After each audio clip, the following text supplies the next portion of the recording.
Hey guys, welcome to this video here on Wrestling Fan Open Mic Night. Thank you ever so much for tuning in.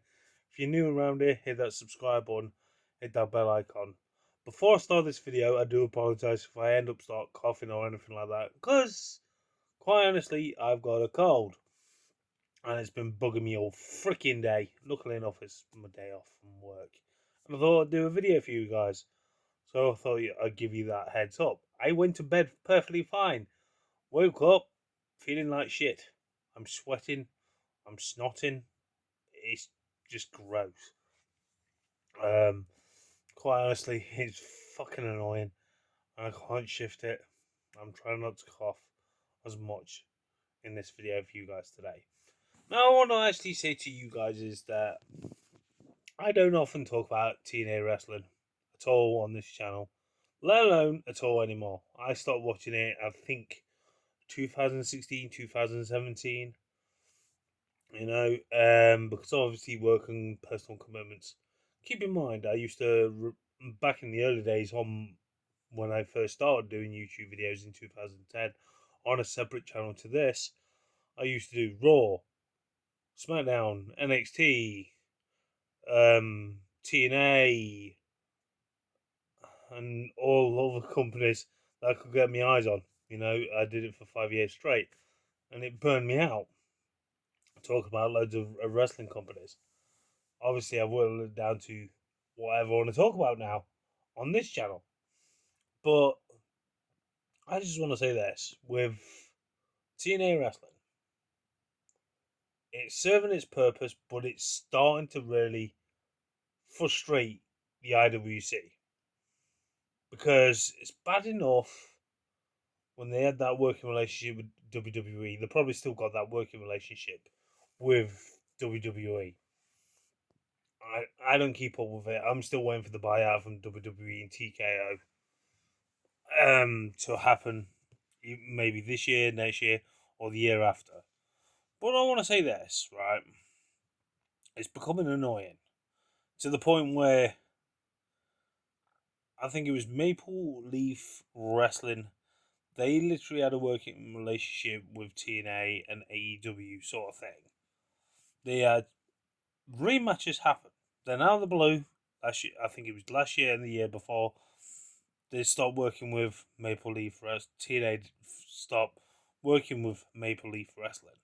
Scott Moore's promotion. And because of obviously the working relationship with WWE, they don't want to entice dream matches towards other companies. Then you look at the way recently you've literally had two probably clinical matches that could be fucking amazing matches. You know, you got the likes of Liam Slater versus Ricochet being cancelled. You got the likes of Nick Nemeth, formerly known as Dolph Ziggler from WWE, cancelled against MJF. And there was a lot of hype towards going towards this match, and obviously went on TNA programming. It was on a different promotion. I didn't quite catch the promotion, and the booker TNA is like stopped him. Now I'm not being funny. Is it just me that WWE keeps pulling those strings and the booker or whoever owns TNA now? I lose track.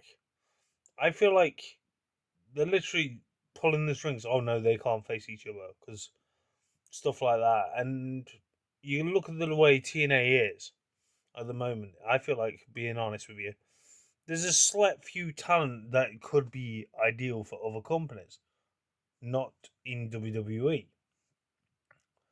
But I look at the way TNA treats some talent, and I'm thinking it doesn't make me want to watch the product. Although, yes, we've got UK's own Leon Slater, sorry. I keep saying Liam, I do apologise. And it's not drawn me to watch that company anymore. Because I feel like, in a way, it gets petty to the point where they go on a strop because AEW's moved to a Thursday night for their collision. They've done it in the past. It hasn't bothered them one bit. But the point is that now it's bothered them. So they've stopped doing these matches because of that reason, probably. I don't know. But all I'm saying is to you guys at home, what is wrong with TNA in 2026? You know, I feel like you are ruining TNA's legacy. It was bad enough when you brought Hulk Hogan into the fold and Eric Bischoff when Dixie Carter was around. Now, it had a bags of promise when you had the likes of Josh Alexandra. You literally had some really good talent then. But then you look at now, I'm not disrespecting the talent now. I just feel like where is TNA going? What is TNA trying to do? You know, if they want to be the second biggest wrestling company in the world, if the WWE wanted to help it, it doesn't seem like you've helped it. You just hindered it even more because only 10 years ago, WWE wanted these guys out of business, but they didn't even bother attacking it. You know, you had all the former WWE guys to make an impact, no pun intended. Then you literally got rid of that idea, build up these young stars. That's a good idea. But where is TNA going? You know, what direction are they trying to pull?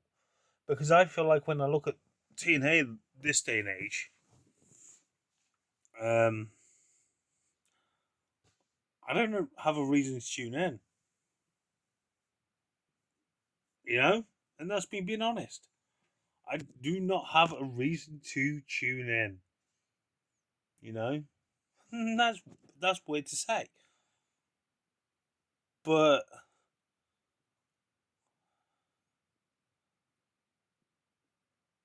I I really don't know. You know, I love watching all professional wrestling as and when I get a chance. You know, I know I got a couple of days off from work, but it's mental to think. You know,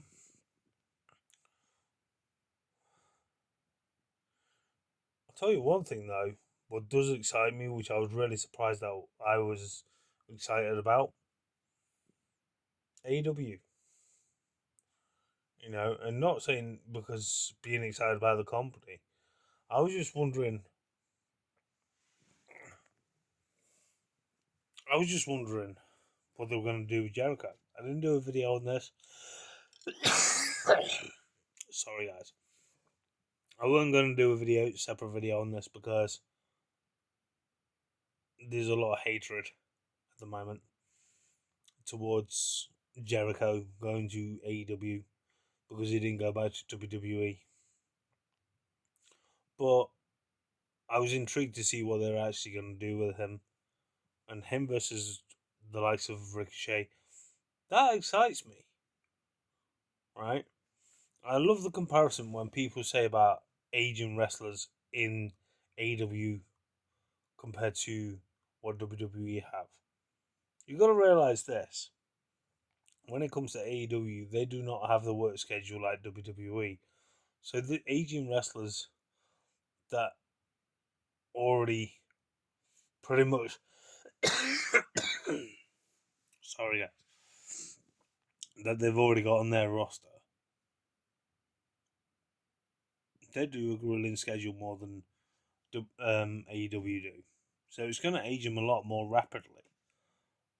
But the one thing that really has baffled me the most, and yet again, WWE fans get lied to, right? CM Punk shoots his mouth at being a hypocrite on his promo. His pipe bomb saying about lower the ticket prices. Everyone's getting their hype up and thinking, oh, it's going to happen. No, it's not going to happen. Then only last year, you dubbed your Raw show in the O2, and I quote, the last WWE show of 2026. You made people buy into that crap. They bought the tickets, and now all of a sudden you're doing a UK tour before it. Stop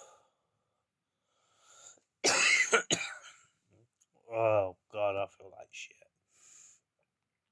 It just, why are you lying to the UK fan base and making believe that Raw was the last show in 2026? You know, it just makes no sense because you just now announced within the last couple of days a UK tour. It doesn't make sense. But like I was saying about TNA anyway,